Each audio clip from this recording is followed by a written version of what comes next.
Retrouvez-moi ce week-end à Japan Touch à Roue de Lyon, ça va être génial. En novembre 2014, Sony avait sorti une petite console complètement inconnue qui est passée totalement inaperçue. La PlayStation TV, mais peut-on considérer cette petite chose comme une console? Les avis sont assez partagés, mais elle a tout de même une fonctionnalité que l'on ne retrouve pas sur les autres consoles PlayStation. Mais est-ce que cette particularité est-elle intéressante en 2023? Surtout qu'il s'agit d'une petite machine qui était très abordable à l'époque, il était proposé au prix de 100 €.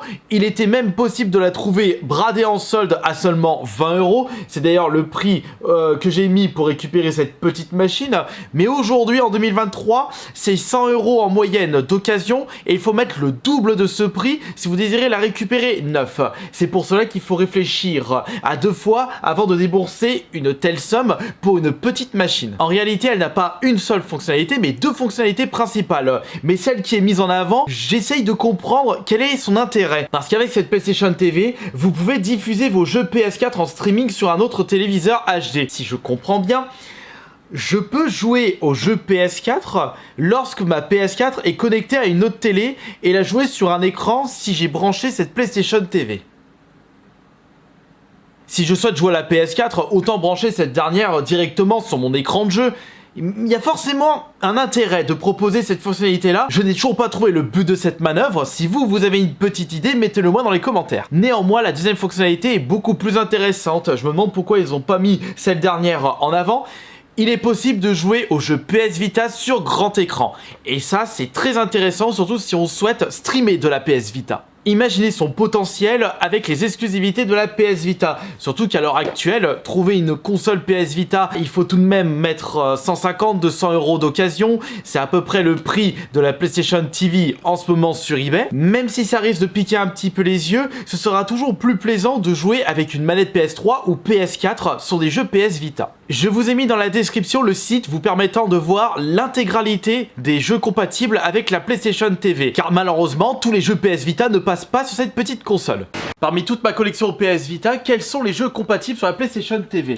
On peut prendre par exemple Borderlands 2, mais je me demande quel est l'intérêt de jouer à la version PS Vita sachant que la version PS3 est de meilleure qualité. Juste ici, nous avons la compilation Hotline Miami 1 et 2, mais là encore une fois, quel est l'intérêt? Le jeu est disponible en dématériel sur des consoles plus récentes. Alors oui, si vous possédez déjà la version boîte d'un jeu sur PS Vita, vous n'aurez pas besoin de le racheter en version dématérielle sur une console plus récente, mais dans le cas où vous possédez déjà la PlayStation TV. Après je dis ça, mais je me souviens plus si Soldier Final Prototype est disponible en dématériel sur d'autres consoles. Sachez que ce jeu est un super shoot'em up. Mais la déception concernant cette compatibilité, ça reste du côté des exclusivités PS Vita. Parce que parmi les jeux vitrines de cette console, comme par exemple Uncharted, vous ne pouvez pas jouer à ce jeu sur la PlayStation TV, ce qui est extrêmement dommage parce qu'il s'agit d'un épisode exclusif à cette console. On a aussi un jeu super sympathique que j'aurais bien aimé jouer sur la PlayStation TV, c'est Everybody Golf, un très bon jeu de golf qui nous fait rappeler les Mario Golf. Bon après ce n'est pas une grosse perte s'il n'est pas compatible, sachant que des Everybody Golf plus récents sont sortis sur PS4. Mais ma plus grande déception, c'est Wipeout, le jeu qui m'avait poussé à acheter une PS Vita.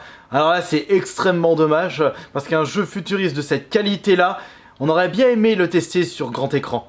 Et ça aurait été intéressant de vous montrer en live Twitch le pire jeu de la PS Vita, ou plutôt la plus grande déception de cette console, le Silent Hill Book of Memories, qui est le pire Silent Hill sorti à ce jour. Un vulgaire hack and slash de très mauvaise qualité. Bon après tout, s'il n'est pas compatible avec la PlayStation TV, c'est pas une grande perte. Maintenant, il faut que je vous montre à quoi ressemble la petite bête. Une boîte très légère, avec juste une autre boîte à l'intérieur. Petite séquence unboxing comme à l'ancienne. Ah, elle est coincée là, cette garce. Va pas tout bousiller, s'il te plaît. Allez, vas-y, sors là comme ça, là, cette malotru. Bon, c'est pas grave, allez, j'y vais à la zob, j'y vais à la bourrin. Attends, il est pas dedans. Putain, mais qu'est-ce que j'en ai foutu? Bah, il y a un câble HDMI à l'intérieur. On a évidemment l'adaptateur secteur pour pouvoir y jouer. Mais j'en ai fait quoi?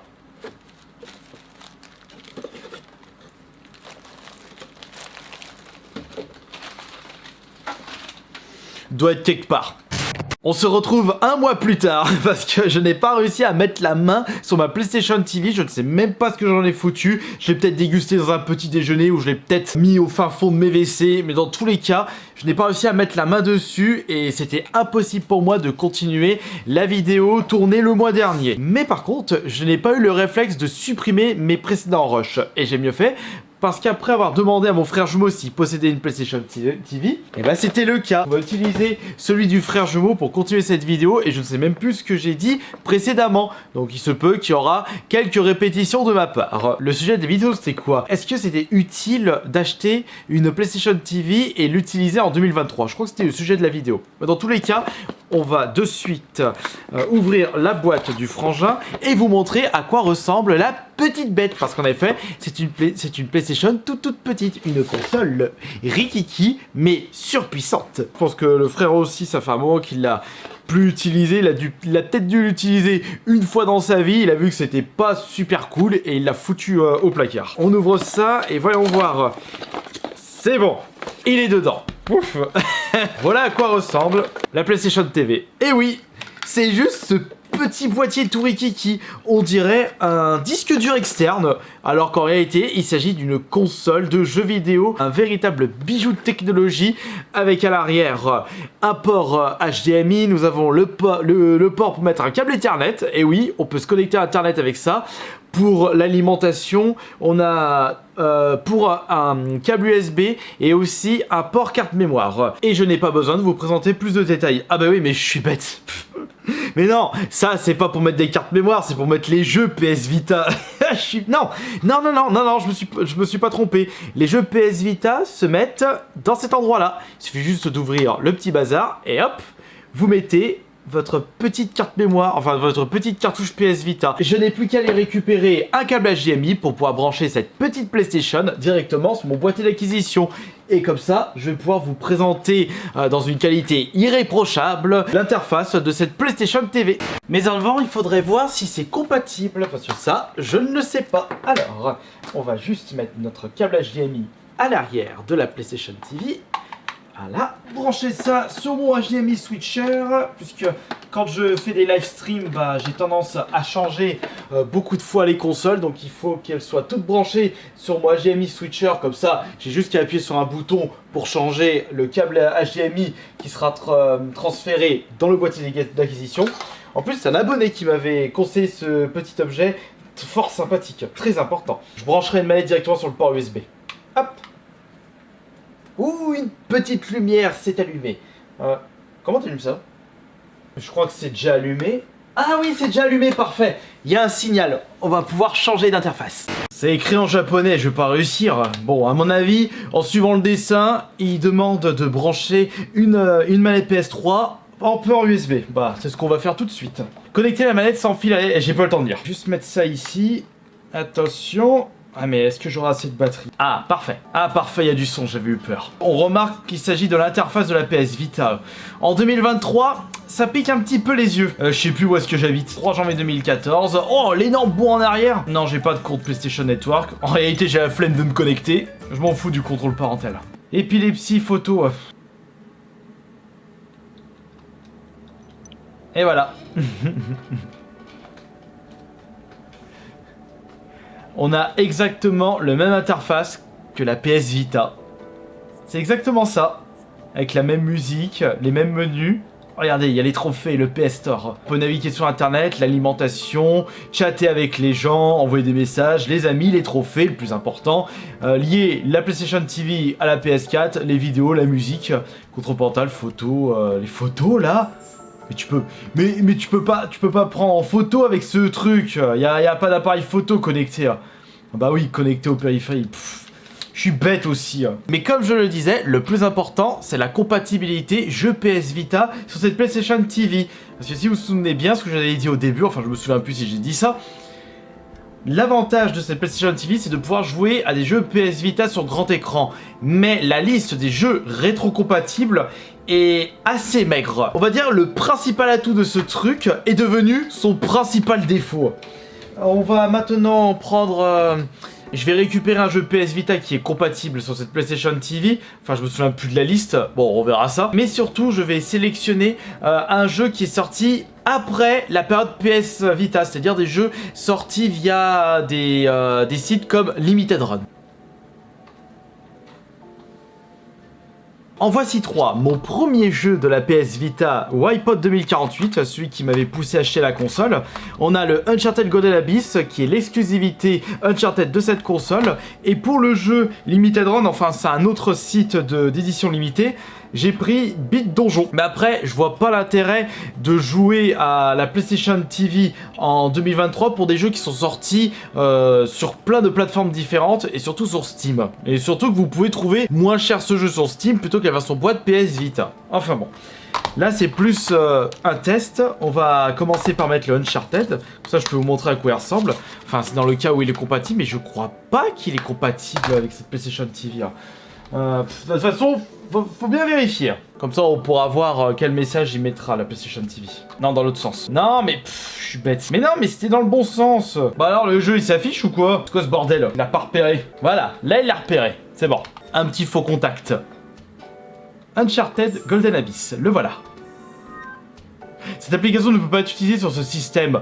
Enfoiré du slip! Il y a aucun intérêt de récupérer cette PlayStation TV si je peux pas jouer à l'un des jeux phares de la PS Vita. Espèce de mécréant de pacotille. Bon bah ciao Golden Abyss. Si vous désirez jouer à cette exclusivité, vous n'avez pas de choix.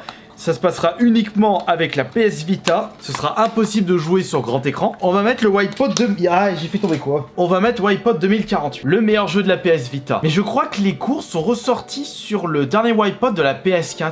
Ils ont fait une compilation, à moins que c'était un... Ah non, je crois que le dernier Wipeout de la PS4, c'était en réalité un mélange, ou plutôt une combinaison de Wipeout 3, enfin Wipeout de la PS3 et Wipeout PS Vita. Je crois que c'est un truc comme ça.